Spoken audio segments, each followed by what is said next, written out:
Hey, welcome to another episode of Global Politics Nigeria. So now we're planning to talk about River State. So the main theme of our show today is that Wike has basically stolen that state, and he planned to do this as far back as 2023.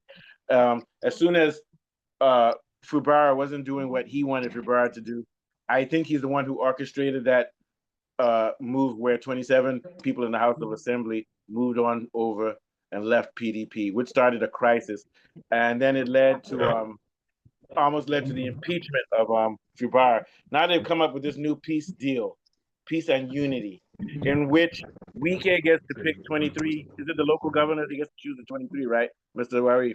He gets to handpick them. No, House of Assembly members. House of Assembly, he gets to handpick 23 of them. So to anybody who tries to use sophisticated argument that no, this isn't a coup. This is a very sophisticated coup, and I believe it's been planned back as far back as 23, looking forward to the elections in 2027. Anybody who says that there's no proof of it, there's enough circumstantial evidence.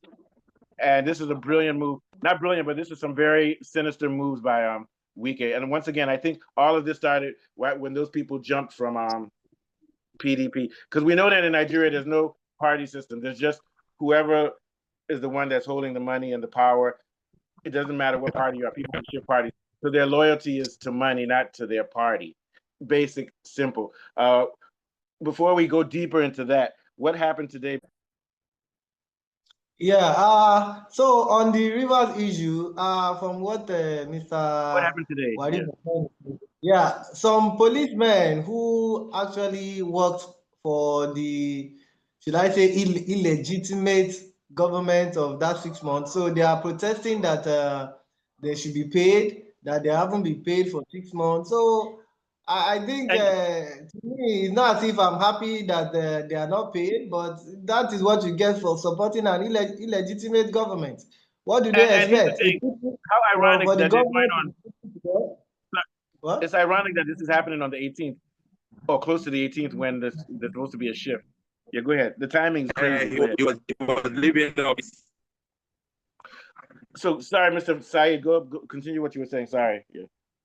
Yeah, so on that, so on Fubara being installed tomorrow, we are still going to wait for that to happen, because until that is done, before we can believe that Wike has actually forgiven him, and we will have to wait even after installing him. We have to wait for the lawmakers, the River State lawmakers, uh, to even know if they are still going to continue on their process on how to impeach Fubara. Yeah, But for but me, they don't need to impeach him because they control the House of Assembly. No. They control the local government. Yes. They don't need to impeach him. Local government. They don't need to impeach yeah, him. that's their plan before. That's their plan before. Because it's not that it's been written down. But it's been written down now, so they don't need to do that because that would be too controversial. He's a sitting duck, so they can say, "See, we allowed him to stay." It makes them look good, but at the same time, he has no power. What do you think, Kunle? Yeah. Exactly. It's still the same thing, like more like a sitting dog. But to me, I think Fubara has no shame for him to even think of even coming back. But he's not everybody. There is no way you can say that he's not a puppet now. He's more like a puppet to the lawmakers, to Wike, to Tinubu. So it's more like a figurehead. So he should. If I were him, I would just resign. Me too. That's what I would do. What are your thoughts, Kunle? That's the failure of the Nigerian people. I don't blame Fubara for 1 minute because the laws are there. It says very clearly you cannot do that. There's no such law that gives Tinubu the power to remove an elected governor. He was also elected. So the fact that Fubara's power has been destroyed is the Nigerian people that have to rise up and say, we cannot accept this. It's not Fubara's problem. I don't give a damn whether Fubara is a good leader or not. He didn't write the constitution. We, the people, have to take control of our country. We can't do it, and it's our fault. I don't care if Fubara is a devil or an angel. This is a question of Saeed, you have this don't jump in front of people. Saeed, you keep jumping in front of people on shows. Don't do that. Let Kunle finish. Go ahead. This is a question of constitutionality, and this is a question of the people. The people rule for the people, by the people is democracy. If the people cannot get off their ass and protest and abuse of the laws that they set aside to say that this is how we accept to be ruled, then God be damned, we deserve every single damn thing we have, because this is constitutional law. I agree with you 100%. And this is the You don't problem have to like Fubara. I don't even hammer. But if you cannot stand up for your democratic rights, then you don't deserve anything. So let Fubara be a lackey, because they've not backed him up. So he's not backed them up. So you're like, fuck you, you don't back me up. I'm gonna do whatever they want me to do and get the hell out of here. You useless people, you cannot even fight for your rights. Go to hell. I agree. This is the problem in Nigeria. I voted. I did my duty. I voted. It's okay. No, you have to people fight for your rights. You're not giving it. Let's look at what's happening in Nigeria. There's no security in Nigeria. In the northern states, people are getting kidnapped, killed, bandits fighting. People are seizing land. The rest of a country of 200 million people. People are just sitting down watching Tinubu, and not just Tinubu, all of the politicians destroy the fabric of the biggest, richest Black country on earth, and we're suffering.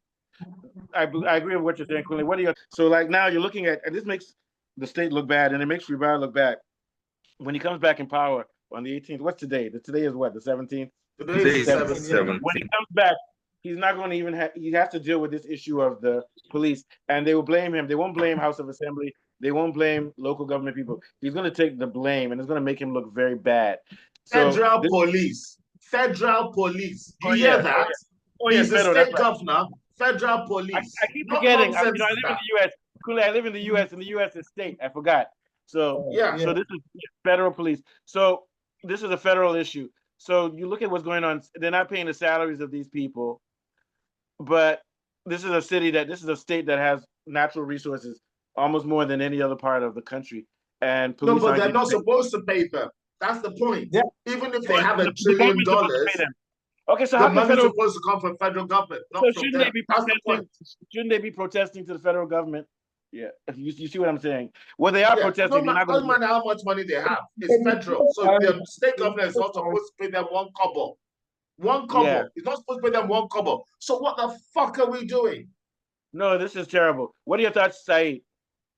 Yeah, so to further buttress the point that Mr. Kunle was making, my own issue is, now, okay, I agreed on that part that the Rivers people and we, the people entirely, we keep mute while all this happened. We did not keep mute because we spoke about it on this our platform. That is how we have our own power. So on Fubara issue, my own is Fubara should have seen it coming that this thing is going to happen. What was his plan?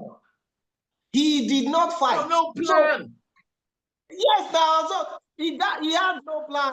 That is the problem. That is why I feel that people of Rivers State too, they are looking at him that if we even want to back you, if we even want to fight, if we even want to protest, you should be the one leading the protest.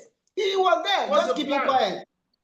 Yeah, that's the problem. You devise when you don't have a gun? So that is why some people to keep mute. You can even see that some opposition leaders, some PDP, and even Peter Obi and some influencers and political figures, they are waiting for him to make the move. If it happens, he wants to happen. That is it. But he can't. Why are you blaming for something he can't do?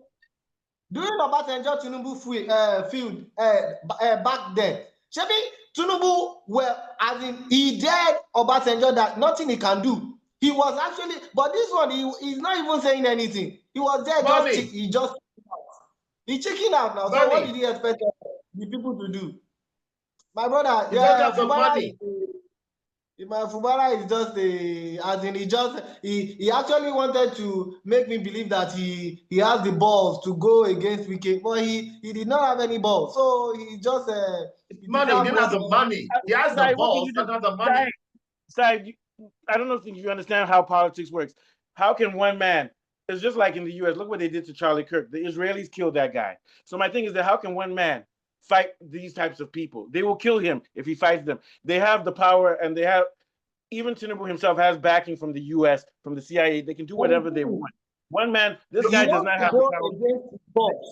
If you want to go against your ball, the only mistake he made was that when those guys shifted from PDP to APC, he was wrong. I think he was wrong in saying that in his supporters saying that those seats are vacant. That wasn't democratic either. Do you think that was democratic? No, it wasn't. Fubara can't stand up to the federal government because he doesn't even have a water pistol. How are you going to stand up to people who have guns, tanks, and planes? And you're not even allowed to arm your own police. Once you don't have any physical force, then you cannot force your position. So you're fucked. Yeah, you're fucked. Because at the end of the day, if anything federal government doesn't like, they're going to point a gun at you and tear up any fucking document that you have to write, because might is right. So do not criticize Fubara for his inactivity because they pointed a gun at his head. I wanted to add one point. To do about it. I wanted to add one point, Kule, but I think he played the wrong move when him and his friend. That's what I'm saying. Do you remember what I said about cutting in front of wrong. people? Do you remember what I said about cutting in front of people? Let me speak. I'm on Fubara's side, but Kule, don't you think he made a tactical mistake by saying that those seats were vacant for the 27 people who shifted to the other party? Was that constitutional to be able to do that? It was wrong to do that. It was an overreach for him to attempt to do that. But the point is that I'm just saying that was a tactical mistake. Like Warif says, like Arteta, that was a tactical mistake on his part, because then it gave the federal government the excuse to jump in, even though we know it's bullshit. But even though we know that he hadn't done that. But the game was already over when those guys shifted. The game was already over when they shifted to the other party. The game is rigged. What do you think, Mr. Warif? Quickly here. Mr. Warif is not online. Oh, yeah, sound was bad. Okay, last thoughts. Sai, keep it to 30 seconds and Kule 30, then we'll move on to the next thing. Yeah. Okay, so on this Fubara issue, I think if you know, when Fubara knows that he wants to go against his boss, he should have planned it properly. On the 27 lawmakers issue, I think they defected, so he has a ground to say that they are nullified or something, because they moved from PDP. But you can change parties. There's nothing wrong with changing a party. Yeah. No, there is something. Mr. Kunle can tell us that if you move from one party that elects you, then move to another, this thing, your seat should be vacant. Your election is nullified. I think it is part of our constitution. That is why Bauer know that move. Kule, is that part of the Constitution? Yeah. What did he say? Well, I missed that. So if you switch to another party while you're holding a seat, is it constitutional that they can vacate your seat? That is constitutional that you can vacate your seat. Yeah, you can vacate your seat. Yeah, if you move from one party that you are elected, you can't move your electorates have voted in for that person. This is one of the issues that I have with Nigerian politics, because when somebody has voted, let's say they voted PDP, and then whilst this person is PDP, they now decide to shift to APC, and they've actually compromised that electorate because they betrayed that electorate. We actually vote for party, not individual. You understand? No, yeah, but so what I'm trying to say is but the problem is that once the people have given it away, they've given their trust to that person, not the and party. They trusted that person to say that I will not go and join another party. So what should happen is that you should say, I'm not going to trust this person ever again in an election. Yeah. And also, Kule, sometimes a person can say, I'm going to the other party, but I'm still going to pass the laws that the people want. Because remember, you can still, for example, a Democratic person can vote for Republican views if he wants to. You see what I'm saying? So it boils down to the law. Yeah, the laws are very technical in the respect of both Nigerian law and American law and US law and British law and so on. But the problem we're having right now in international laws is that we're seeing that these laws are being thrown out of the window, and there are people in the background that are simply puppets, and they're simply running the US government, which is running African governments and European governments, and all these laws that we learned about government and so on and so forth as lawyers, they're just a joke and a distraction. And you just have to throw them all away and start again, because this is a joke. The entire Western democracy has been compromised by Zionism. And the entire population, most of the people in Western Europe are coming to the realization that their politicians are not doing what they want them to do because they're run by a foreign entity. So everything that I've known about politics since 2023 is up in the air. Everything I've known about constitutional law is up in the air. It's all a fucking joke. And until we get a grip on what the hell is going on, and we have to, it's not even about Gaza or Palestine, it's about having your democratic institutions being compromised by foreign entities. And those foreign entities are affecting global South countries as well as a secondary effect. The problem is not even coming down to laws, because it doesn't matter what laws you put down if people are not prepared to respect them or observe them. Coming back to this matter, as is happening in Fubara, because you cannot remove an elected person. You can't. So it's nonsense. And it's no longer about law. I'm not going to start quoting laws because this is just abuse. It's just abuse. It's just being a brute. What law are we practicing here? All right, so very abuse and illegitimate ways of doing it. Why should I quote law when people are just going to break them when they don't like what it means for them? Well, why do you need to quote law for that? Same thing is happening in America. With what is happening in America, exactly. So, and it's America that we got this system of government from, not America, but the West is where we got this system of government from. And this Western system of government is now beginning to find out that it's been compromised. And they have compromised us, which has made the entire system of government we're running on redundant. And then we look at the governments that have not been compromised, and they don't follow our structure. When I look at China, Russia, and the BRICS nations, those countries they're democratic, but they have more authoritarian, which means China that especially. they have authoritarian. In China, if you sell drugs, there's no way you're going to get executed. So what I'm trying to say is that they have hard rules that even Xi cannot change it. If Xi tries to change the thing, the Communist Party or the People's Party, they'll get rid of it. So we need something similar to military, which has rules.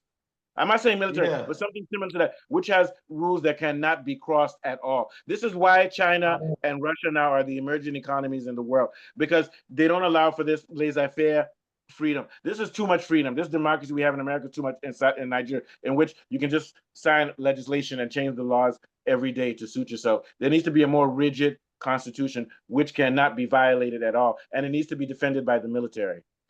The military. Exactly. That's why we need a new constitution. China, let me tell you, the difference between China and America. In America, you can change a party, but you can't change a policy. In China, you can change a policy, but you can't change a party. That's the simple difference between the two. Yeah, you pick which one is better. All right, so let's move on to the next thing. And with what Tinubu just did now, I believe he's still going to do more, because he just tested the ground and he sees that Nigerians are not ready to fight back. He's trying to create a situation where you can't change the party and you can't change the policy. That's what he's trying to achieve. Don't be deceived by this. He has already achieved it. Let's move on. That means he can go to any state now. You got to learn how to listen when people say it's time to move on. It's time to move on. Next topic. Let's move on. Yeah. Okay.